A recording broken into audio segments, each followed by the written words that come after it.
Hello and welcome again on the Planet Ayurveda channel. My name is Alina. I am a guest in Planet Ayurveda. I come from Latvia, Europe, and I got to know Dr. Vikram Chauhan in Europe when he was giving lectures, and I ended up translating his book, Ayurveda, God's Manual for Healing, into Latvian and Russian languages as well. And today I have a very important talk for us Europeans to discuss an important misconception that Ayurveda is only something for local application in India. That's a knowledge that's applicable for Indian lifestyle, Indian kitchen, Indian spices, and that Europeans cannot get a benefit from that. To show that it's not true, I am here with an Ayurveda expert of Planet Ayurveda, a doctor, and we will talk about some habits of Europeans regarding their food, how we can improve it with Ayurveda, and how Ayurveda can help improve quality even of those people who don't want to get deep in the curry pot. Hello. Hello, doctor. Hi. So, as you have already said that it's a myth, Ayurveda is only for local application. It's not true. I hope you are using natural Ayurvedic products since so many years and you are giving it to the patients and you are observing tremendous results in them. Well, I don't really have a patient as I am not a doctor, but I am a big fan of Ayurveda because first it helped me improve my respiratory health, my digestive health, and overall understanding what happens inside my body. So I really want to spread the word of Ayurveda and that it's applicable even living very Western lifestyle, just with some improvements. Yes. So, as per Ayurveda, health is basically some dosha, some agni, some dhatu, mal kriya prasan, atma iti abhidhyate. That means when you have a balanced doshas, balanced bodily tissues, some balanced basically excretory system, you have proper excretion. Prasanna atma indriyaman, that means your senses are happy and are in control. So this indicates you are healthy. So the definition is this. Very nice description of health and not so far from the description that the World Health Organization gives us. Yes. But we know from European, from Western medicine, it's been said even in ancient times that you are what you eat. So, Yes. doctor, let's discuss some of the things European people eat and expect themselves to be healthy. Yes. But that's not usually the case. And I suggest we start with a traditional European breakfast. One of the options I observe, it's not the only one, but I will have the very average and still quite typical in many families. So, your European breakfast will start with a cup of coffee. If it's somebody health conscious, there has been a water before the coffee, but sometimes coffee is the first thing person drinks during the daytime. Then there is some sandwich, like a piece of bread, some butter, a slice of cheese, a slice of sausage, and maybe something sweet, like sweet yogurt, like yogurt with added sugar or jam, some honey, maybe some milk in the coffee, and off we go for a long and very active day. What do you think about this breakfast from the Ayurveda point? Yes. First of all, in morning, the first thing you should do is to drink 1 glass of lukewarm water after waking up. So that will be very good. It will clear all kind of toxins from your body. And secondly, when you are coming to the breakfast time, then you should include 1 glass of plant-based milk rather than taking coffee or anything. because it is hot in potency and it has caffeine. So that's why it should be avoided. And secondly, instead of sandwiches, you can take, it can be taken occasionally basically with the Yes. butter or anything. But on daily basis, you can take some sorted vegetables. If you have some vegetables, you can sort them and take it in the breakfast. And apart from this, you can add some juices. Simple fruit juices. You can apple juice, pomegranate juice, that should be included. That will be good for you. So, few things to clarify for our listeners. That doctor mentioned the plant-based milk, Yes. not the cow milk. Yes. Why? Because cow milk is heavy to digest, because animal protein is very difficult to digest, and our body needs more effort to digest cow milk. So better to take easily digestible foods rather than some complex food items. So the best replacement for coffee or cow's milk is plant-based milk, because it is easy to digest and it will not cause constipation, indigestion, and all kind of basically digestive issues, bloating, gastric issue. Yes, thank you for explaining more on that. And the second question I want to clarify, you mentioned juices. And if people go in the supermarket, they see a lot of shelves filled with products that have a juice label on it. We talk about these juices, or we talk about something else? We are not talking about packed juices. We are talking about fresh juices basically that should be prepared at home while having the breakfast. And everything we'll talk about in this video is fresh, and that should be made at home. Any kind of packed and processed food is not recommended in Ayurveda. That's important to know. And even though we don't always have enough time to make a fresh juice, can it be like a sliced apple or pomegranate seeds, something like that? Surely. So fresh juice can be replaced with the fruits. Directly you can take fruits, sorted vegetables, 1 cup of plant-based milk, and you can also include whatever is available, but it should be easy to digest. I see. And one point more, which is very important about breakfast, that Latvians particularly are big eaters of bread. And we have 2 types of bread.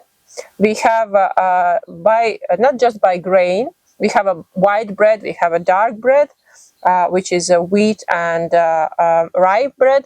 But we also have the way the bread is made. We either have the bread with a natural fermentation process, or we add extra yeast to have the fermentation. And I know that in traditional places, in India, we almost have no yeast-based bread. Can you comment on this? Is there any difference about which bread we select? Yes, better to use wheat bread because it will be more easy to digest rather than taking the bread made up of refined flour, that is white bread. And natural processes are always better than adding some artificial fermentation things. So better to take dark bread, as you are saying it is made up of wheat and other grains. So if you want to choose bread, then you should go with the dark bread. Okay, thank you so much. And let's move on more towards lunchtime. And what we typically see, what is a very big difference here in India and in Europe, is that in India we see a lot of spicy food on the plate, and that's not experience for everyone. I personally am a big lover of the spicy food. I learned it during a time with Ayurveda, knowing about the healing powers of the spice, but not everybody is ready for that. And for Pitta type or for big acidity type, it can be provoking. Yes. But what we use instead of spices to have that taste in our mouth often are condiments. Mayonnaise, ketchup, mustard. What Ayurveda thinks about that? Our salt and maximum spice is salt and pepper. Yes. Adequate amount of spices are necessary in our food because they increases our appetite. So they are necessary. So if you want to include any spice in your diet, then you can include in a little amount if somebody is not liking this spice, I think a little amount of spice can be added in their food so that it will not be provoking to them. If high spicy food or too much spicy food can be taken by pitta patients, it will be provoking, as you said, because in pitta type, these spices are not good, and because they generate heat in the body. Yes. So in adequate amount, they are good, but in excess amount, they should not be taken. And instead of condiments, as I already explained, you should not take any kind of packed and processed foods, that is ketchup, mayonnaise, they all are packed. So you should avoid taking these in your routine. And you can also include green spices, basically green leaves of coriander. You can also include thyme leaves. You can also include spring onions. They are good in the spice. While making soups or anything, you can include these, and they will increase the taste and spice of that particular dish. And we have our own feature, green, we use in almost any salty dish, savory dish, is dill leaves, and it's something similar to fennel, but it doesn't have the sweet taste in them. Yes. So at least some practice we have similar to Ayurveda. Yes. I would like to add one thing. Dill leaves in India, they are known as soya. Soy. It is a type of fennel, but it is not that much sweet. Yes. Yes. And what else I would like to say about this? If let's say the person is not happy having spices in their dish, I know that Planet Ayurveda is offering some supplements which include traditional spices, but like for the improving the digestion. Yes. Can we use, like, so to say, the capsulated, purified form of spice instead of adding it in the plate? Will it do the effect? Yes, you can include, and you can recommend to the clients who don't want to take spices for improving their digestion. You can ask them to take digestion support capsules, and you can also include them with digestion power capsules. We have in Latvia, I think. And apart from this, you can ask them to add little amount of change in their diet so that it will be good for them. Yes, step by step, adding something new. Or maybe have some teas, like herbal teas, which would also do this instead of spices. Yes. For increasing appetite, I would like to give some home remedies. Sure. Yes. Like with coriander leaves, you can make chutney. I don't know whether you will be familiar with that or not. It's a type of sauce in Indian kitchen. So you can make coriander chutney by adding some amount of salt, some amount of green chili, or by grinding the coriander leaves. So they act as a very good appetizer, and you can also add mint leaves in that particular chutney. So it will also be effective. And the next thing is, you can include a decoction of coriander, cumin, and fennel seeds if available. Dried seeds, basically. You have to include coriander, cumin, and fennel seeds. You have to take half teaspoon of each, boil it in 200 ml of water. When it reduces to half cup, then you have to take it. Oh, it's good. So you can have spices as a tea as well. Yes. And these, I know these seeds are available in Europe in almost any supermarket. We just sometimes are not aware of this type of uses for them. Let's move on. And another big thing in most families, in prevailing situations in Europe, is that we have our lunch with some animal protein. It can be different type of meat. In the dishes that come to my mind, if you go to any diner for the office workers, will be like a piece of chicken fried with some cheese, or it will be a pizza where there is a cheese, where there are the slices of sausage and a lot of other things mixed. It will be a soup based on the meat broth with some vegetables in there, some potatoes in there. What do you expect from having such meals on a regular, like daily basis, like 5, 6, sometimes 7 times a week? I think this should not be taken on daily basis, because animal, as I have explained, animal protein is very difficult to digest. And if you are taking non-veg, it will take 48 hours. One meal of 48 hours. Yes, it will take 48 hours to digest, and our body needs much more efforts than normal to digest this. And if we do it on daily basis, that will be more difficult for our digestive system to keep ourselves healthy. So our digestive system basically is never relaxing because it has these 48 hours of work in advance. Yes. And if we do it on daily basis, then our digestive system will not take any rest, and you will face some kind of digestive issues. In long run, it should not be done, and better to include that meat broth soup. Yeah. That is recommended instead of taking non-veg on daily basis. So meat broth soup is something in the middle, and we can recommend it particularly in a cold weather. Like now we are in the cold season, which will last at least 4 months. And when I say cold, I don't mean cold like in Indian winter. I mean cold like when in India you go somewhere in the mountains with snow and temperatures -0 degrees.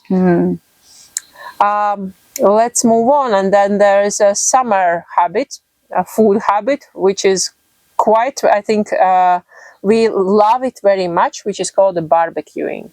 When people go for barbecue parties, they usually happen on a weekend or the Friday night, and people do the barbecue with all kinds of meat.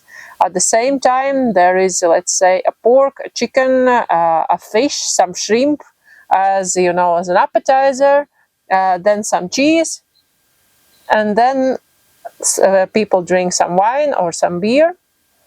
And from the Ayurveda point of view, how can you comment this practice? You mentioned already 48 hours, so whole weekend basically is for the digestion. But maybe something else to add about mixing all these animal proteins at the same time. These animal proteins having different potency, and they are difficult to digest. So in winters, it is good to take this, but in moderation. Yes. Yes. And what about summers? In summers, usually there is high heat in the environment, so it's better to take some cold food, so that to balance the temperature or hemodynamics of the body. But in winters, it can be recommended, but it should not be done daily. Once in a month, twice in a month, it's okay, but not on daily basis. All right, that's really good to know. And otherwise, we will need to compensate it with other practices Ayurveda recommends. And talking about the practices Ayurveda recommends, I know that you have very special approach for the healthy, for different type of people. Like if our viewers look at us too, the Ayurveda recommendations for healthy, for us, will be quite different, right? Yes. Basically, Ayurveda works on 3 doshas, that is Vata, Pitta and Kapha. Vata is basically air, and Pitta is basically heat, and Kapha is basically Kaph. So in a human body, there is all 3 doshas, but there is predominance of particularly 1 or 2 doshas. So as per you or as per me, in my body there is predominance of some other kind of doshas, but in you there is predominance of some other kind of doshas. So the recommendation for you and me will be different. And first, before giving the recommendation, we should assess the prakriti, which is the body type of the patient, and then the recommendation will be given. And that's leads us to another question about typical mistake, I would say, I see in the health approach in Europe, that if there is some healthy trend, everybody does the healthy trend, doesn't think about their body type or their lifestyle or their stage of life. They just do it. Like if there is a celery juice rush, everybody drinks celery juice. If there is a green salad rush, everybody eats a salad. If there is, let's say, a fasting rush, everybody will do the fasting. Do I understand correctly that in Ayurveda, because for recommending any of these separate things healthy, you will first consider who is in front of you and what's their needs and what is in balance and what is not in balance in them? Yes. I would like to say one thing, that excess of everything is bad. And if you do these kind of recommendation on daily basis or in excess, they are not good. They will also harm you. If you do it in moderation, you will be fine. And everything you have to keep in balance. So we don't have to rush to a particular thing. If you have to, and Ayurveda also explains the process of detoxification in different ways. Like in Ayurveda, it has been already mentioned that if you want to do the detoxification of the body, then you should do langhan, which is intermittent fasting. So if you want to do something to your body, then try to skip meals. If you are taking 3 meals a day, and then you should do 2 meals a day, so that to keep your body at rest or to keep your digestive system at rest. Yes, and actually now it's scientifically proven also by Western science that intermittent fasting is very good for your health and vitality if it's applied in a correct manner for the person. Yes. Another thing about, we talk about the cycles, meal cycle, but let's talk about the bigger cycles. What I see that this wrong approach of health shows also that people use food, the same food. If they like something, they eat it all year round. And I know that Ayurveda is recommending food not just by your body type, but also considering the season in which we are in. And now we are approaching winter season. So can you comment a little, give recommendations particularly for the winter, for the cold season, about the food, what to have and what to avoid during the cold season? Okay. So in Ayurveda, it is already mentioned that you should take diet according to the seasons. If there is cold outside, then you have to take something hot to keep the hemodynamics in balance. And if there is hot outside, then you have to take something cold to keep that in balance. So that's why it should be like you have to take all kind of seasonal fruits which are good in and which are available in Europe. Like in Europe, if there are some seasonal fruits, vegetables, then you can definitely take that and they are very good. And if you are taking some summer vegetables, then they are not good because they are the seasonal vegetables for summers, not for winters. So strawberries in the winter is no good idea? Not. In little quantity you can add, but not in the diet. I see. I see. Thank you for that. And now we move to the last but not least mistake people in Europe are doing, repeating sometimes, that we ignore due to our busyness, due to our lifestyle, due to lack of knowledge, that we just ignore the early signs. Our body is showing that our digestion is not going well. Yes. And instead of correcting our lifestyle accordingly, we wait till we really have some symptom, something we really need to take, and go to the doctor and show to the doctor as a problem and ask for a quick fix. And when I mean about these signs, I mean like uneasy stomach, constipation, bloating, maybe some reflux, and what else? Bitter taste in mouth. Yes. What's Ayurveda approach about this? Yes. Ayurveda says sarve roga api mandagni. That means 90% of the diseases or all kind of diseases occurring from poor digestion. So if your digestion is good, then you will be healthy. So the first sign you will notice if you have poor digestion is difficulty in passing stool. That means you will feel constipated. Your bowel movements are not clear. Yeah. So this is the first sign, and then you will start feeling indigestion, then you will start feeling bloated, gastric issue, acid reflux in the mouth, so burning sensation in the stomach. So these kind of symptoms you will observe. If you are facing these symptoms, and they should not be for the 1 or 2 days. Yes. It should last at least for 2 weeks. And if it is more than 2 weeks, then you should consult nearby Ayurveda expert, and then you should start taking some products or herbal medications to solve this problem. And thank you for that advice. And if somebody who is watching now our video says, yes, I want that, you persuaded me, I want to try Ayurveda approach in my life, but there are no Ayurveda experts around in my city, in my village, maybe in my country, there are such countries still, what can we recommend to those people? Planet Ayurveda is available globally. So they can do WhatsApp video consultation with Planet Ayurveda experts, with Dr. Vikram Chauhan, and then they can consult or ask their questions and start taking the products. So really, before we were shooting this video, we were scheduling it. We had to reschedule it a little bit because doctor just gave such online consultation, and I had a glimpse seeing it, how it happens in real life. So one more thing I want to add, that yeah, for sure you can consult an Ayurveda practitioner online from Planet Ayurveda online consultation team, and also you can get yourself a book, Dr. Vikram Chauhan's book, Ayurveda God's Manual for Healing, and it is also available in a translation in different European languages, one of which is Latvian.